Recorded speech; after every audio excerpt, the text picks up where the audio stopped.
Yeah, yeah, yeah. Huh. Yeah, it's percolating. Good morning. Yeah. Good morning to the people on Facebook. Good morning to the people on IG.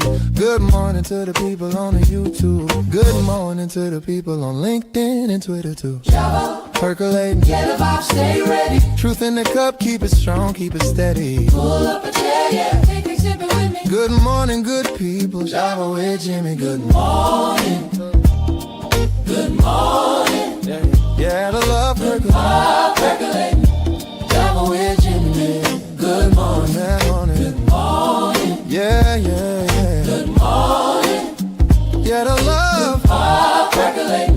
Yeah, Java with Jimmy. Good morning. Percolating. Yeah, we in it. Yeah, we in it. Good morning. Good morning. Java with Jimmy. Percolating. Yeah, we in it. Yeah, we in it. Good morning. Good morning. Java with Jimmy.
That wasn't a tech thing. That was a human error thing that I forgot to unmute the mics.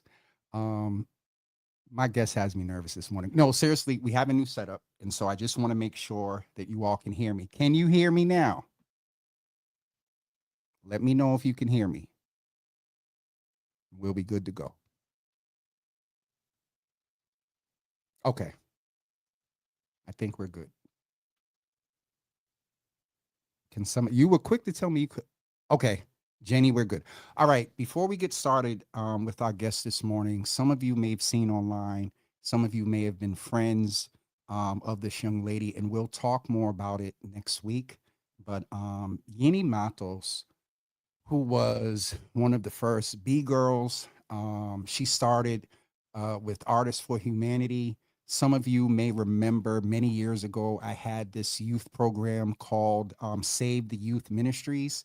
And I talked to her. She did my first logo, worked to get my first set of flyers out. She was a powerful youth worker. I actually had someone in my inbox today talking about how she would check on them to make sure that they're good, even when they weren't at work. So we will hold more space next week, but I just wanted to acknowledge that and send love and support to so many in our community. Her legacy lives through many, many young people in our city. So I just wanted to mention that. Good morning to everyone. We will not be able to get into a lot of the conversation like we usually do because on a Friday, while we're on a break, I thought it was important to be able to speak with our commissioner about a few things. But I personally have some concerns about, carnival and things like that. So we'll check in with him. We're going to hear his story and also talk about a few things. And if we can't talk about it, he's just going to let me know when we can't talk about it. So without further ado, I would like to present to some and introduce others our commissioner of the Boston Police Department, Commissioner Michael. Is it A? Cox? It is, if you say that, yes. It is. So I did. I was going to put it on the flyer, and I'm like, maybe not. So good morning, Commissioner. Good morning. I'm glad to have you Good here. afternoon, I should say. I'm sorry. It's no, you're good. We were just joking about the fact, you all, because when the song started, I realized that it was the morning song. So, Commissioner, as I do with many, that move in your space, you show up on homicide scenes, you deal with crime prevention, you deal with a lot of critique of, your agenda, platform, motive. There's a lot that goes on in your space. And I always, especially with your first time being our guest, you all will notice, and I appreciate the commissioner. He's doing this in person versus virtually. Um, I want to ask, respectfully, how is Michael? How is Michael doing? So I'll say this, and this job, no matter how difficult some may say it is, it's an honor and a privilege to lead the Boston Police Department in the city where you grew up and live on a daily basis.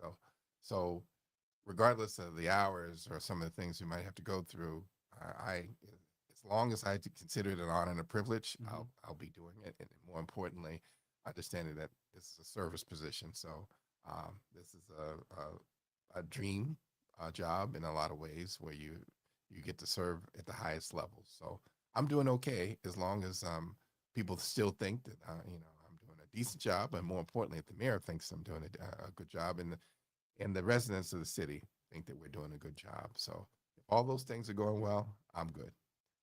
Commissioner, what a lot of people may not know about you, you have a reference point to judge doing a good job. You're the top cop now in our city, but you used to be on the quote, beat yourself. Before we get into that, or that can be a part of this, but I want to ask you again respectfully as Michael, like, what is your story? And then maybe landing in, where you are now, but like, where'd you grow up? Obviously I believe here, but what was growing up like? And tell us about like your upbringing, parents, school. One of the pillars I think of this platform is when people like yourself come in where you may have not had other opportunities or may have, but the opportunity for people to get to know who you are and what informs your work and what informs, your philosophy toward the work you do. So again, respectfully, I ask, how was Michael? Who is Michael? And then we'll talk to Commissioner Cox. Well, that's a lot there. So I guess in this form, I could be here all day, but the Reader's Digest version of it, I say, so I grew up here in Boston. I was born and raised in Roxbury on Winthrop Street, and my parents, and I had the good fortune of having two parents, loving parents, my father and mother, had moved here from the South. My mother's from Tennessee, and my father's from Greenfield, North Carolina, and and I've you know five other sisters and brothers, and me and my closest brother, I'm the youngest of six, grew up in Roxbury, and the rest of my family, were born in the South and moved up here when they came up here in the early '50s, almost late '40s or whatever. So, my dad was a landscaper. He worked hard every day. I had to help him. All of our family members had to help him.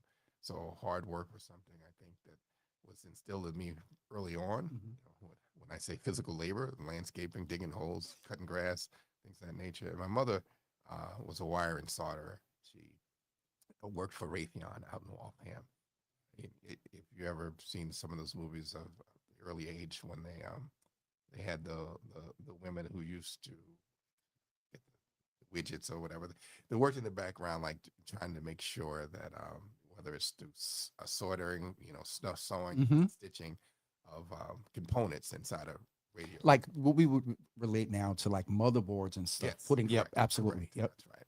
And she did it. I think I think it was a lot of women at the time that were hired, and she did that for 30 years out in Raytheon. But back to so I grew up here in the city in Roxbury, and my entire life up until I joined the police department, and I've lived in the city primarily for my entire life up until I went up to Ann Arbor, Michigan for about 3 years, and then came back during the COVID years. And so, I was fortunate enough to while being a young person in Roxbury, I was an officer by the name of Willis Saunders. He's probably well known within the community. So when he was early in his career, would come by our house and always speak to me. And I think he knew some family members and always encouraged me. Hey, you make a great police officer, great police officer, that kind of thing. Even though I didn't know any other, I didn't know much about police because I hate to say in the community back then, police weren't necessarily that well thought of. I didn't have any personal experience to say they were bad, but I didn't have anything to make me feel that they were good. And so I was kind of agnostic, neutral. But then as I got older, he was consistently always coming through. You should take this. And I was actually in college, and you should sign up for the exam, and just do repetition of him asking and him being just a good person and getting to know him as a person. I was like, wow. I didn't see him as a police officer. I saw him as a good man. It's like, well, if he's encouraging me and thinking that I could be something, maybe should sign up. And so I did, and ultimately came on the job back in the late '80s when the crime in the city was off the charts. So that's the early part of my career. Okay. So. I appreciate that, and I just want to. I'm finding out we're a little bit of in today. Conchetta Johnson. Tell me, you have to. You got he shows up because he's one homeboy of Roxbury. Shout out to my god brother and hardworking. He works. And I believe she is speaking to you unless because they have conversations in here while the show's going on in their own. But she's referring to you that your dad landscaping business and knows about hard work. So I'll make sure I show you a picture before we go. But that's my aunt. Oh, okay. So she's in saying hello to you. And so, Commissioner, let's jump in a little bit because it's interesting when you just made the statement about you had no point of reference of police being bad. During your time as a police officer, many people refer to this. I believe that it may inform and I want to ask how it informs your leadership now. But you had a bad experience. And I don't mean to belittle it as in saying, it's a bad experience. You were beaten. With that, and you can speak to that whatever level you're comfortable. I'll name that though you're the commissioner, and we talk about this often, that could be something traumatic. So if you don't want to talk about it, you don't, you know what I mean? Respectfully. But how does that experience, Commissioner, with a lot that's going on now in our community? I had mentioned to you in the Eagle Room a few weeks ago that there's a perception that there is an increase of some interesting behaviors of officers with young Black men. So with awareness of that, your own experience, how does that inform your leadership when you are aware of maybe some inequitable behaviors or practices toward Black and brown young men and older men? So, like I said, we've all gone through life, and I mean, my history is well documented, whether it's in books and papers, and people have kind of written about it. So sometimes I choose not to talk about it more. And you don't have to, because I'm just at a different point. Yes, sir. But in reference to what you mean, I had the negative experience of understanding what it's like when unconstitutional policing happens when you're a person of color, and only because you're a person of color. Yes, sir. Clearly, I wasn't, didn't do anything wrong, whatever. I was actually working, trying to apprehend somebody who had committed a homicide.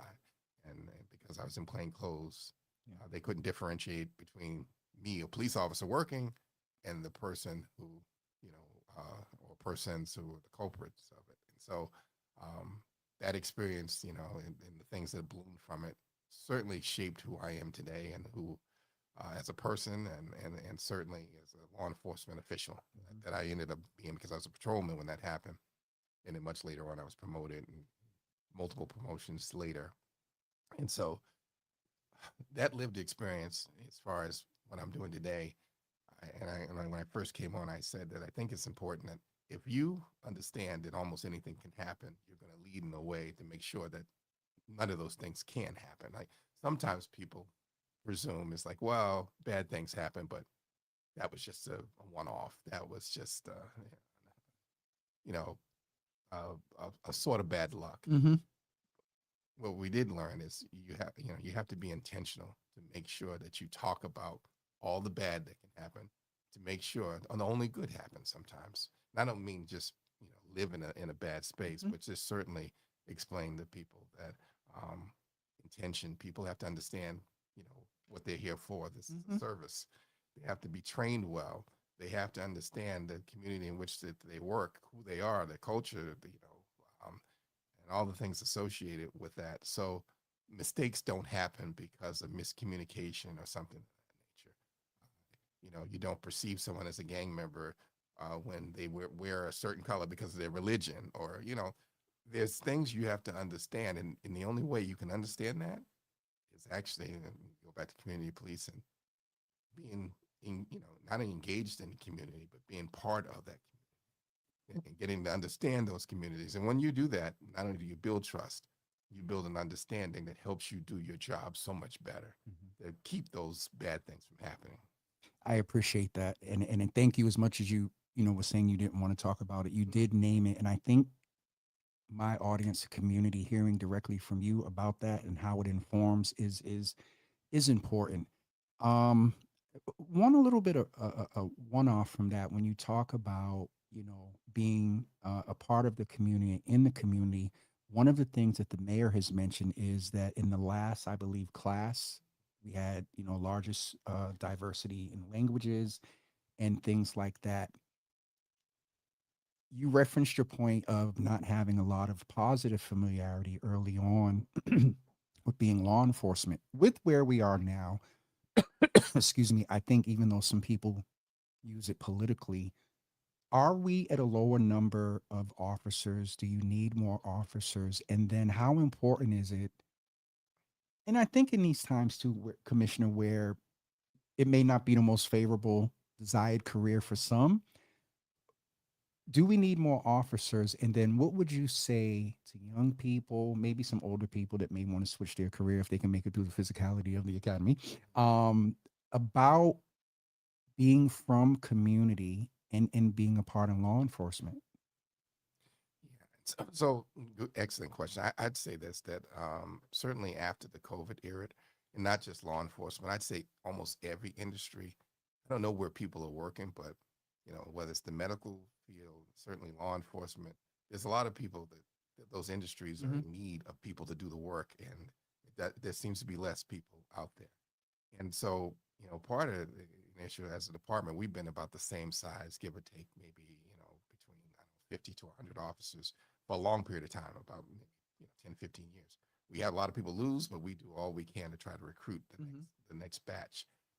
One of the issues we're finding is in the recruitment, there's less and less people signing up to take these exams. There's less and less people that we're able to attract. And because we have to screen, so, in ways that other industries don't, it's harder and harder to fill those classes with the numbers that we need.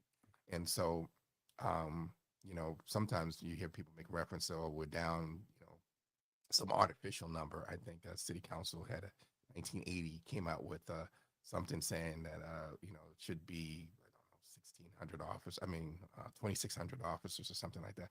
Well, in 1980, homicide rate was averaging over 100 people a year. That's 20,000 stolen cars. I mean, the amount of crime that was going on in the city was off the charts. We are, you know, four times better statistically in many ways, by far. And so, we are definitely more efficient and effective police department in a city that's even bigger than it was back then. So if someone looks at that and say, well, wait a minute, we're certainly right size. Uh, how big of a department we're in, that's really not a police commissioner statement. That is a city statement. That's a community statement. That's a political statement, because there's a cost associated with that.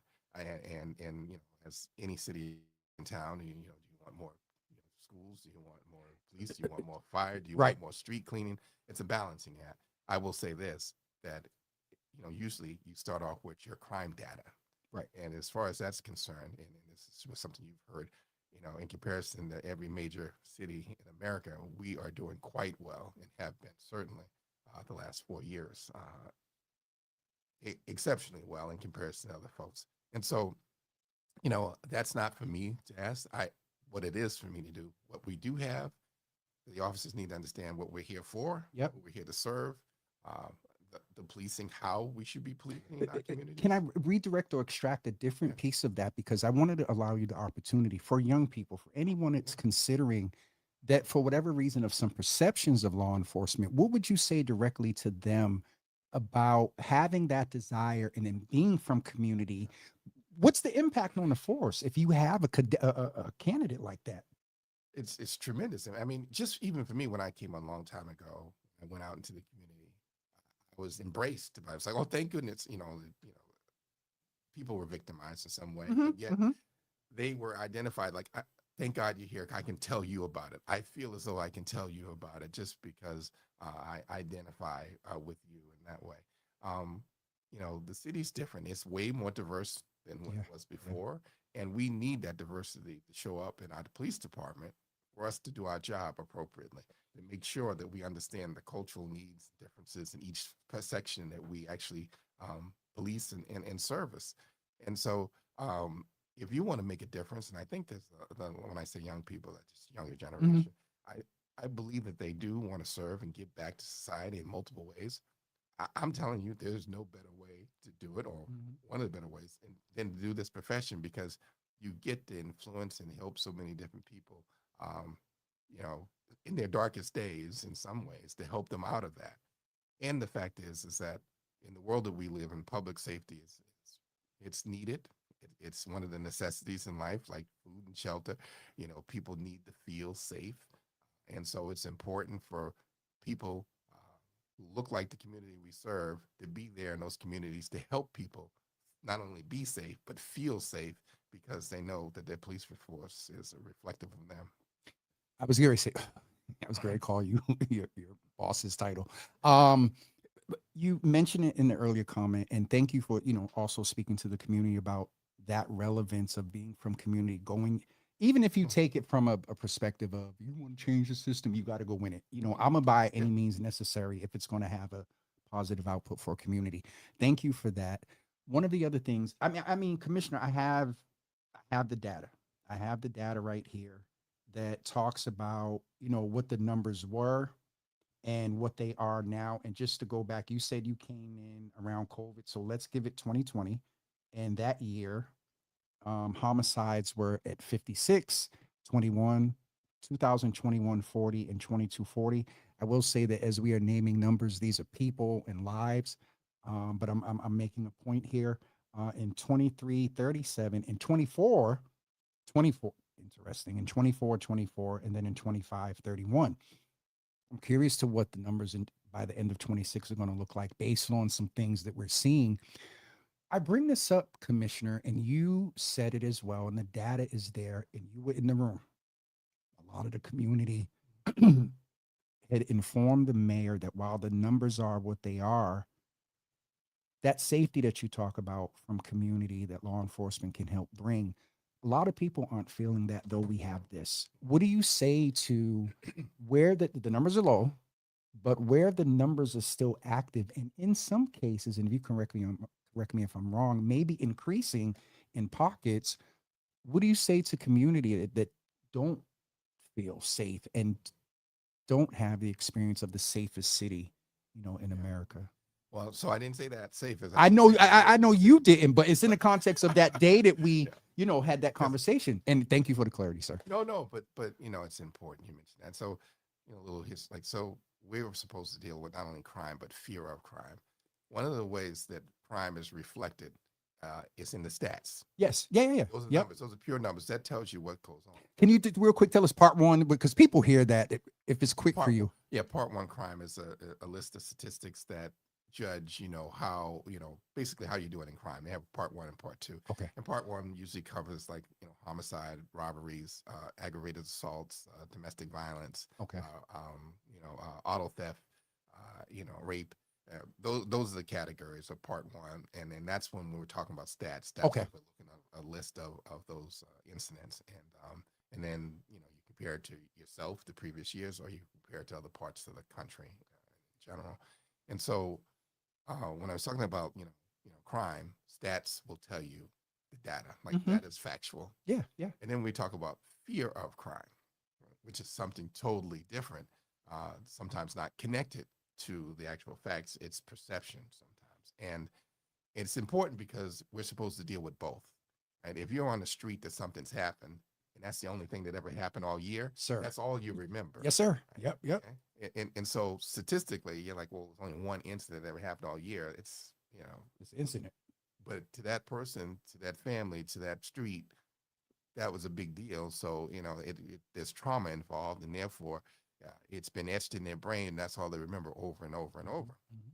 So what we try to do, right, is certainly, to work not only with the residents, but through data, trying to explain to people, to put it in perspective, to kind of help them understand, what this might mean in comparison to their neighborhood, the rest of the city, the rest of the country. But also, like, maybe show them like what we're trying to do to keep them safe, to try to engage people, to address some of the other issues that might be associated with that fear.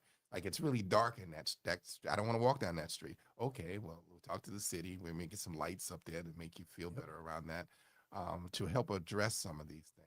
And crime is difficult to address. It takes a whole community to do that. But fear of crime, it certainly takes a lot of people and energy to address some of those things. But communication is really important.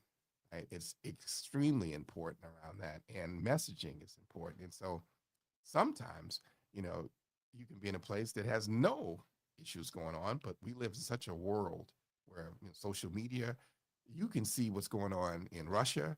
You can see what's going on in Nepal. You can see what's going on your phone instantly. And that has a traumatizing effect on people sometimes as well, because when one thing happens in your neighborhood, if you're sitting there on social media and you're watching all these things happen all over the place, you feel as though it's happening in your neighborhood as well sometimes. And so that's a much more difficult thing to us to address. So that's why we try to engage the public directly, do community ComStats, where we go into a neighborhood and actually address, both the statistics of what's happening in the neighborhood compared to the rest of the city, compared to the rest of the country.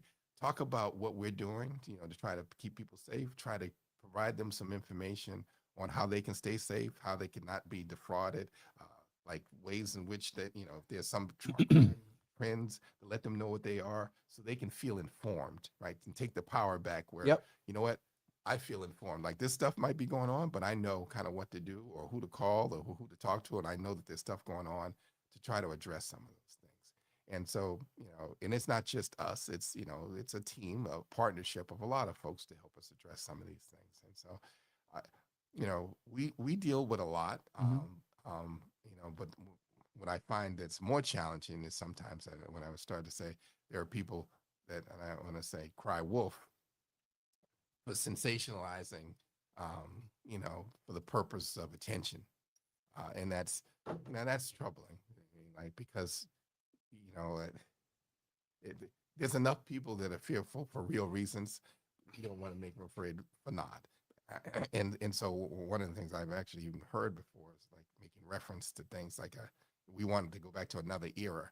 I said, well, I don't know when it comes to public safety, because I am I'm a little older now, afraid to say my age, but in my lifetime, Another era, statistically, sir, there's never been an era that has been as safe as what we are in now. So what era are you talking about, around that? And so, but again, I wish sometimes people would challenge some of the, and I'm not talking about victims of crime. I'm not talking about residential folks that have legitimate concerns, even if they, one incident, because that's legitimate, right? Until we get to zero, we haven't done our job. Our city hasn't done our job. Like, we're trying to, perfection is no violence, no crime, where everyone lives long, healthy lives in a wonderful city. But based on human nature, we have a little ways to go as a society in general. But that's part of the challenge of what we're doing. We need to keep trying to get to that zero. I appreciate that, Commissioner. And, that piece about acknowledging the sensationalism, of issues. Either I'll say it, you won't, I'll put myself on screen so, nobody won't mess with you for political reasons or whatever. And that fear mongering, I think, is real, on the fact that there are real things for people to be fearful, and then to take and inflate a narrative for the purpose of votes or an agenda isn't helpful for our community. Sometimes people don't know. I don't mean to cut you off. No, you're good. You're good. people take the stance as, oh, something happened, one part of the city, and then something happened in this part of the city. It's a trend. Well, they're isolated. They're not connected. They're not connected in any way. And if there are things and patterns that happen, we have a duty to let the public know. By the way, we see something going on or whatever. And when it's not, correct? Correct. And when it's not. So I kind of cut you off there, but when you said that, one of the main reasons, Commissioner, I thank you, and I'm going to shout them out right here because for some years I've been saying, Commissioner, I'm going to get you on a show, And then lately, and I'll just touch this very quickly, I had wanted to talk to the commissioner around the issue in all seriousness of the incident where Stevenson King was killed and he's being, prosecuted by our district attorney, Officer Nicholas O'Malley. And so can you, Commissioner, on that, and I'm going somewhere with this, based on some of the stuff you said, I'll just ask you this about that. Do you understand some of the community's perception when the video was not released? I'll just leave that at that because I know you can't. No. So I'll say this, that we've there's a history of police shootings and things like that, in the country, and how they're treated, and particularly during the COVID, the Floyd period, George Floyd period.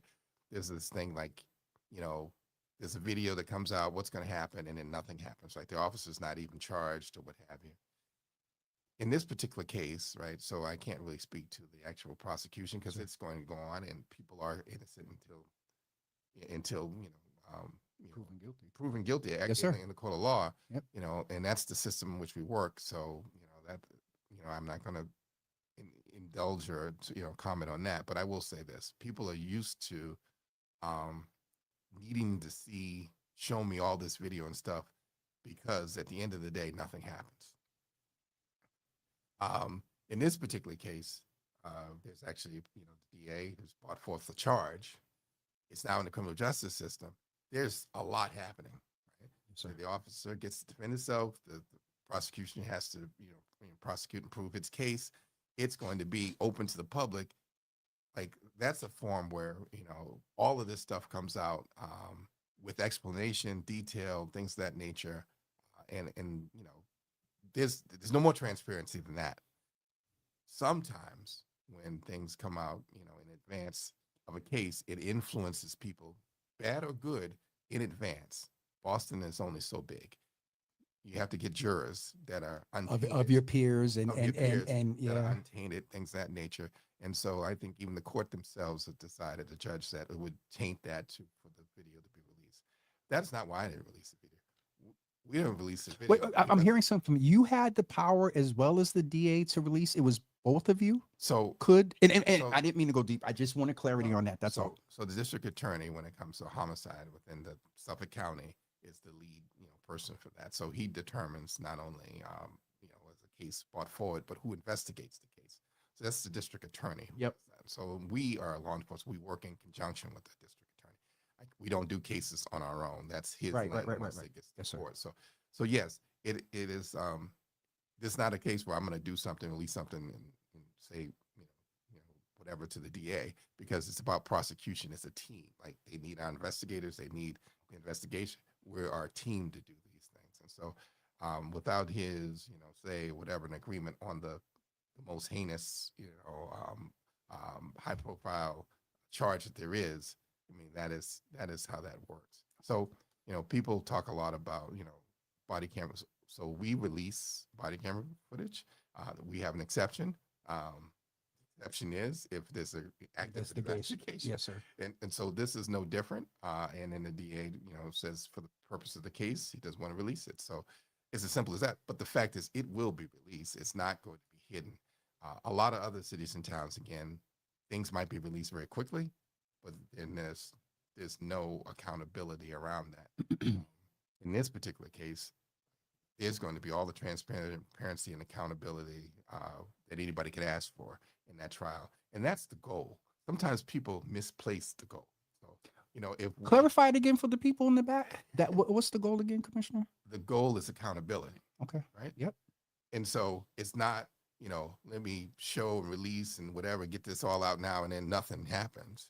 right? Or one way or the other. The goal is accountability, and it is in what we do every day. Yes, sir. It's not the goal is not to go see how many people we arrest and then find out that people we arrested shouldn't have been arrested or wrongly convicted or whatever.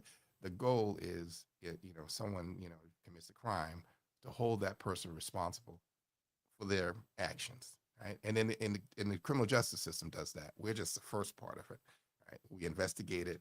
We say it's probable cause that that person has done that, and then we put it into the criminal justice system in the court to determine if it happened or not. It's interesting you bring that up in the context that in the Suffolk County things are interesting in that topic right now. Just out of courtesy, what is your drop dead? Because I'll take as much time as you have. Well, Is it passed? so it Okay, so it I'm has gonna passed, okay, but I'm gonna speed up. I brought that up, Commissioner, and I think even in bringing that up, hearing again directly from you about it gives the community the correct information. I think we learned some things there about you could have, whatever, but not whatever. But I brought that up because when I had saw you, you said, "Yep, last time you asked, I wasn't coming on about that." I said, "But Commissioner, with all that's going on, we had gathered that time in the mayor's office around post July 4th. If I were to ask you to describe public safety, Commissioner, with I got the numbers here from 1962. The numbers are except for 24, the numbers are the lowest that they've been. They went up in 25. That's fine. Being around, you made another point of clarifying for the community when there's a trend and when there's not. So all of this to say, you all, I had asked the commissioner, can you come and chat with us before Carnival? And the reason why is because a couple of things there. July 4th was interesting. You heard in that meeting, some people had wondered what efforts were put into place beforehand. And then the other piece was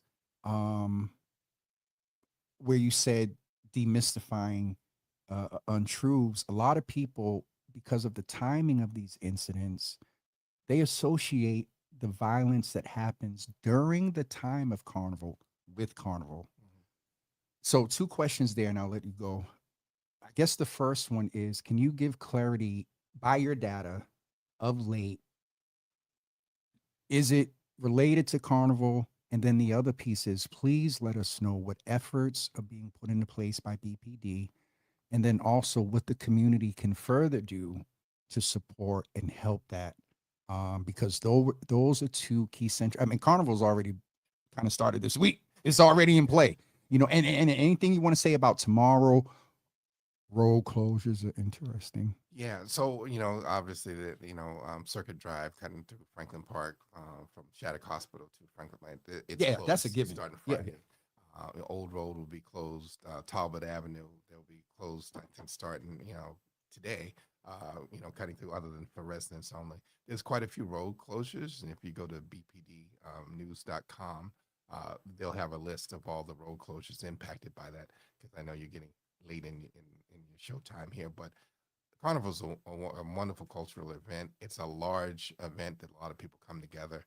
Anytime large number of people come together, it becomes an issue when people are not in their right mind, whether it's alcohol or any type of drugs, and any kind of bumping or arguments and things of that nature. Things could happen.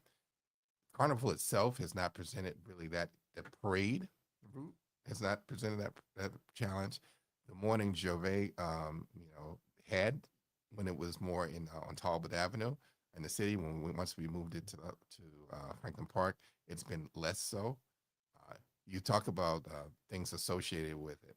So there's a lot of people out there. There's a lot of partying, celebrations, things of that nature, and all these people are just walking around the city. People throw house parties. Think of it this way: when the Super Bowl happens and people throw Super Bowl parties throughout the city, do people blame the Super Bowl for the activities in the party? No, they don't. Right? So Carnival brings out celebrations in people's homes all throughout the neighborhoods, whether it's drinking, excess drinking, illegal after parties, things of that nature. Those have been really where the trends of our violence Yep. that have happened, and because it's in the same areas, it seems like, oh, it's associated with the parade or what have you, and that's not been really the trend. And so we always encourage people, like, you know, yeah, enjoy themselves in a responsible manner. Mm-hmm. Enjoy the parade and enjoy it as it was meant to be. For visitors to come here, this is, you know, to be respectful and mindful of our city. If you're coming here to enjoy our cultural events, be respectful and mindful of that and the expectations we have around it. No guns, no weapons, no public drinking, no public use of smoking marijuana in public. Treat our community like you treat your home. One point of clarity. Oh, Yeah. One point of clarity there. Because it's legal, you just said no public consumption, right? Right. Because that is not. Commissioner, say something for a second. Drop the mouse. Okay. Yes. But that is not. And so that's all. We do these public announcements. They set expectations for people who come. Like most places, when you go to school, they have expectations. They expect kids to do their homework, to sit, whatever, to be quiet when the teacher talks. Mm-hmm. Things of that nature. We have the same expectations when you come for our cultural events in the city here. And so, we set those expectations, and hopefully people live up to them for the most part. But it starts off by us setting those. And then when people don't, then we will try our best to hold all those accountable for not living up to the expectations that we've already advertised in advance, just in case they didn't know. Just in case they didn't know. Last question related to this, and I promise to let you go. There was a lot of chatter on social media in relation, and I think it could be in relation to what you said. There was the parade, and then there was Raymond's Tire Shop, and then there was the little bodega up on Humboldt Ave.